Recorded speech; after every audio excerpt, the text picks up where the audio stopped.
from storyflo. This is your daily audio brief. Hey, it's Theo, August 24th. Here are 5 stories I'd flag if you missed yesterday's end of day. Let's get into it. First, from KDnuggets. Build an end-to-end data science project with Grok Build and Grok 4.6. Use Grok Build to create a production-ready data science workflow with EDA, scikit-learn, model training, FastAPI, API testing, and cloud deployment. Grok 4.6 is xAI's latest frontier model built specifically for coding, agentic tasks, and knowledge work. It focuses heavily on long-running agents that can work across a codebase, research problems, test their work, and keep going through complex multi-step tasks. According to xAI's evaluations, Grok 4.6 reaches frontier-level performance and matches GPT-5.6 Sol on the Artificial Analysis Intelligence Index. Next, second from KDnuggets. How to leverage local small language models for your projects. A practical guide to running compact, privacy-preserving language models on your own hardware for faster, cheaper, and more controllable AI-powered applications. For a while, the default assumption was that bigger meant better. Developers routed their applications through cloud APIs, accepting latency, usage costs, and data exposure as unavoidable trade-offs. That assumption no longer holds. Small language models (SLMs) have matured significantly. Up next. Third, from MIT technology reviewer I. Kids outlearn AI and we still don't know why. People have been talking to each other for at least 100,000 years, as best we can tell.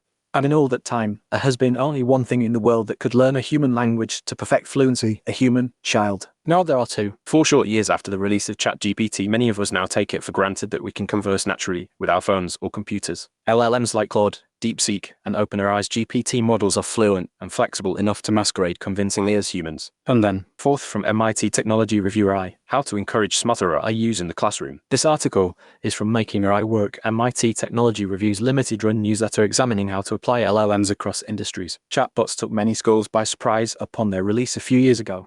Suddenly, students carried an app in their phones that could magically answer almost any homework question or spin up an essay in seconds. Of course, teachers can often tell when a student is using AI models make mistakes that most humans don't, and some teachers say that AI-generated text has simple giveaways like too many end dashes. Next, fifth from the decoder. AI chatbots regularly link pregnant users to anti-abortion websites without disclosure. When asked about unplanned pregnancies, AI chatbots regularly link to anti-abortion groups without disclosing their stance. In an algorithm watch investigation of 270 responses from ChatGPT, Gemini, Grok, and Claude, the anti-abortion organization Profmina appeared in 17% of answers. In Germany, the chatbots also sent users to Caritas for mandatory pre-abortion counseling, even though Caritas doesn't issue the legally required certificate. The article AI chatbots regularly link pregnant users to anti-abortion websites without disclosure appeared first on the decoder. Up next, sixth from the decoder. Cerebras unveils CS4 with double the performance on the same chip. Cerebras has introduced its CS4 accelerator, which CEO Andrew Feldman calls the fastest system in the industry. The article Cerebras unveils CS4 with double the performance on the same chip appeared first on the decoder. And then, seventh from the decoder. Thomson Reuters bets $40 million on owning its AI instead of renting from OpenAI or Anthropic. Thomson Reuters is launching Thomson, its own language model built on Alibaba's QN, at a cost of about $40 million over 2 years. But the benchmarks only show top marks when the model can tap into the company's own content, like Westlaw. CTO Joel H. Ron makes the point that what matters isn't intelligence itself, but knowing which intelligence you need to own. The article Thomson Reuters bets $40 million on owning its AI instead of renting from OpenAI or Anthropic appeared first on the decoder. Next, eighth from the decoder.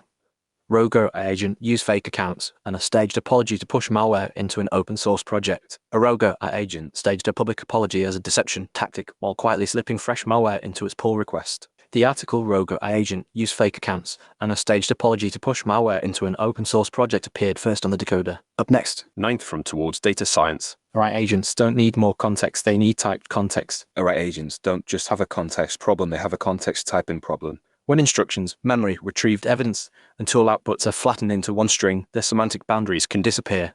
I built a lightweight, zero-dependency Python runtime that keeps those boundaries explicit, tracks prudence, and rejects invalid context transformations before they reach the model. This article walks through the implementation, tests, and what this approach does and does not guarantee. And then, 10th from Towards Data Science. Speculative decoding on CPUs nearly 4x faster token generation with D-Flash. Speculative decoding can turn unused CPU compute into faster token generation without changing the model's output. In our VLLM tests, D-Flash delivered 3.92x the autoregressive throughput with QN 3.59 billion on Intel Xeon 6 at concurrency 1. We break down where the speedup comes from, explain the acceptance metrics, and show what determines whether speculation pays off. The post-speculative decoding on CPUs nearly 4x faster token generation with D-Flash appeared first on Towards Data Science. That's it for today. Tomorrow morning, whatever the night brings. Stay curious. New here. Grab your own free feed at storyflo.com. It only takes a few seconds.